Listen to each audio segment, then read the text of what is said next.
नमस्कार, मी बोलते आहे नंदिनी अंकोलेकर. मी आज तुम्हाला दाखवणार आहे जिऱ्या मिऱ्याची कढी.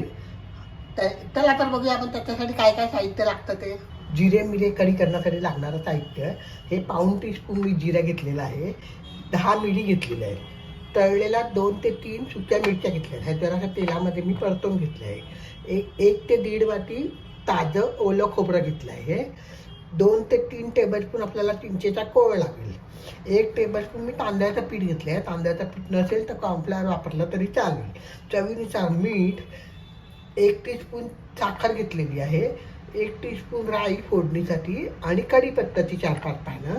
आणि आपल्याला जिरं आणि मिरी थोडंसं भाजून घ्यायचं आहे. ते तुपामध्ये लागणार आहे, तर तूप लागणार आहे थोडंसं 1 टीस्पून. आणि फोडणीसाठी आपल्याला तेल लागणार आहे आणि जरुरीप्रमाणे आपल्याला पाणी लागणार आहे. आता आपण पहिल्यांदा मिरी आणि जिरं तुपामध्ये भाजून घेऊया. तूप चांगलं मी गरम केलं आहे.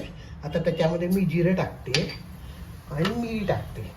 10 मिरीचे दाणे घ्यायचे. तुपामध्ये चांगलं भाजायचं ते.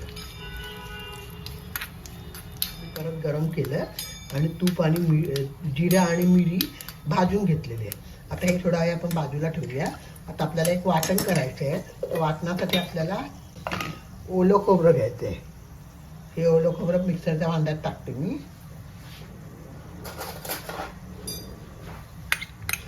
त्याच्यात ती सुकी मिरची आपण तळून घेतलेली आहे तेलामध्ये, ती टाकायची. पहिल्यांदा आपण हे फिरवून घेऊया.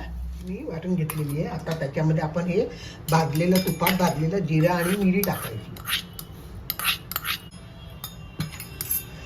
थोडंसं पाणी टाकून आपण परत बारीक करून घेऊया.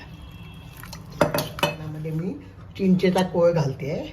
तुम्ही तुमच्या आवडीनुसार कमी गोड तिखट कसं करायचं ते ॲडजस्ट करायचं. मीठ टाकायचं आपण चवीनुसार आणि परत एकदा मिक्सर फिरवून घ्यायचं. साखर टाकायची थोडीशी. याची कढी आंबट गोड तिखट अशी लागते, खूप छान लागते. तर तुम्ही करून बघा. माझ्या चॅनलवर नवीन असाल तर सबस्क्राईब करा, लाईक करा, शेअर करा, आपल्या मित्रमैत्रिणींना शेअर करा. माझ्या रेसिपी तुम्हाला कशा वाटतात ते कॉमेंट बॉक्समध्ये कळवा. आता परत मी हे बारीक वाटून झालेलं आहे. आता हे एका भांड्यात काढून घेते मी.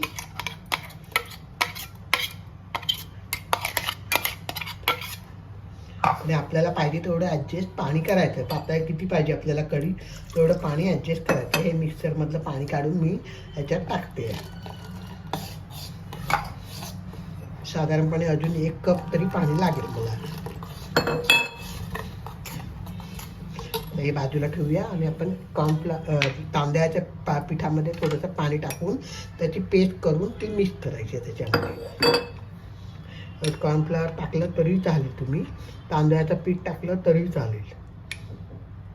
तांदळाचं पीठ टाकलं मी पेस्ट करून, दाखवायला मी तुम्हाला विसरली. आपण मिक्स करून घ्यायचं आता आणि याला एक उकळी आणायची आणि मग आपण त्याला फोडणी द्यायची कढीपत्ते आणि राईची. चला तर आपण त्याला चांगली उकळी आलेली आहे. जरा आमटी चांगली ढवळायची आहे, कारण ते नारळाची असल्या कारणाने फटायची भीती असते. तर जरा चांगली आमटी ढवळायची आपण. चांगली आमटीला उकळी आलेली आहे. बाजूच्या गॅसवरती तेल गरम करून ठेवलेलं फोडणीसाठी. आता त्याच्यात मी राई टाकते. राई तडतडली की कढीपत्ता टाकायचा आपण आणि फोडणी आपण त्या कढीला द्यायची आणि गॅस बंद करायचा. गरम गरम भाताबरोबर पुलावबरोबर सर्व करायची. चला तर आता आपण तुम्हाला सर्व करून दाखवते.